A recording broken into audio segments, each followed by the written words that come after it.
te krijgen als een boordmotor aanloekst. Oh, wat een beste! Goddikke! Ja hoor.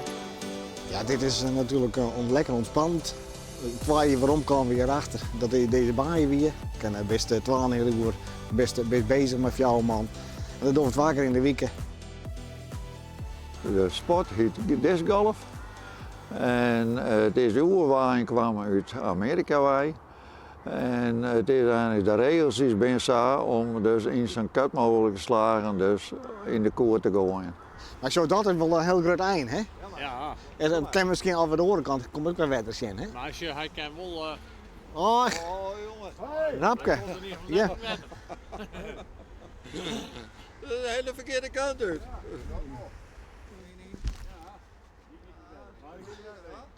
Hey! Hoe is deze bijzondere sport op je paard komen? Nou, mijn sport is bij mijn buurman Tjeerd. Die heb ik gevraagd van die hier dat van de vereniging of van kunde. Ja, het is het hartstikke zin om een keer mee te gaan. Om te proberen. Ja, nou, dat lijkt me wel leuk. Nou ja, ten eerste is het al de kunst om dat ding beter te gaan, die schijf. Want ja, hoe haal je hem beet en hoe gooi je hem? Nou ja, dan is het meestal, dan gaat het ding een heel andere kant en dan dat de bedoeling wie. Wat nou trouwens inmiddels nog wel eens gebeurt. Hè? In het wetter en zo wat heen. Maar zo gaan wij, zolang we nou bezig zijn, begint het wat onder de knibbel te krijgen, begint de technieken wat te leren. En de parcours die dus best wel lang, hè, 18 holes. Ja, we zijn toch beter in gooien dan het zat toen we begonnen. En de eerste keer doet jou het in. Hoe weer het? Nou, dat kan helemaal mis natuurlijk. Ja, zo gaat dat. En dan uiteindelijk heeft YouTube-filmpjes en de bezochten zeggen wat, hoe doet dat? De vragen zijn van mensen die de lijn doggen. Hoe doet dat nou? Nou, dan zeggen ze van het te krijgen als een boordmotor aanloekst.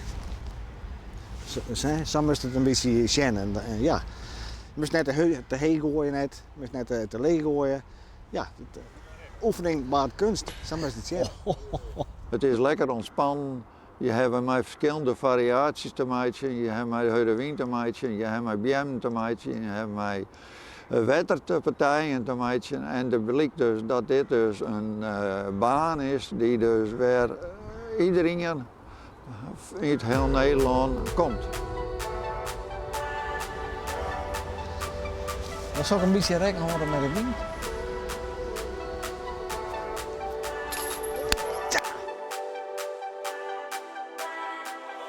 Voor de ontspanning is het, die ene gaat te biljarten, maar wij beginnen discgolf te doen.